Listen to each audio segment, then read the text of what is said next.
Lapu-Lapu City na scam ng talent manager.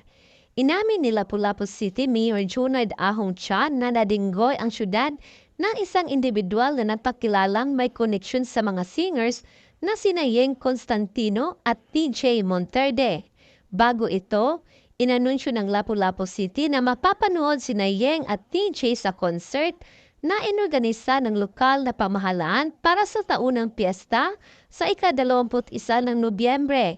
Pero sa Facebook post, sinabi ng Cornerstone Entertainment na namamahala kina Yeng at TJ na walang natanggap na commitment ang dalawa para mag-perform sa event.